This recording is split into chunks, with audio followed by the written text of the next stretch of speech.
do one more question. Okay, give me a bitter and sweet moment. It was bitter and sweet at the same time. Um, bitter and sweet. At the same time, bro. You got some. You got my man's impressed. No, I am having a good time. A bittersweet moment. I Like I give you an example. Like let's just say you in a bad relationship, and it's like the person is they about to leave you. You glad, but it's kind of because the human mind. If something leaves you, like you just automatically want it back. So yeah. somebody who treating you bad, but they gonna leave you. So I've definitely had them situations. Me and my ex, we broke up probably like 20 million times, and I want to say, I think it was a bittersweet moment for me when we broke up the last time.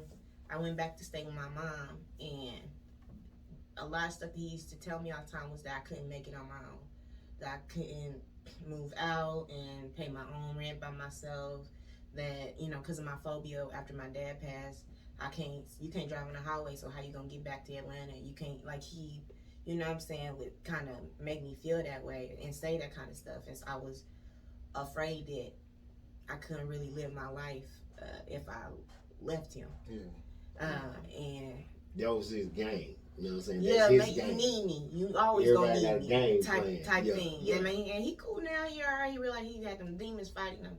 Yeah. But it just that was a big thing for me. And I was like, I had a bunch of friends in the city. I was home, so everybody was kind of making me feel like how I used to feel when I was younger, like invincible.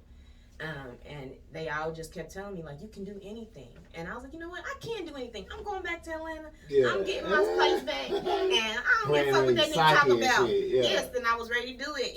And he ended up coming over telling me, you can't do it. Like, I got a car. I can ride behind you. Yeah, I can help you out.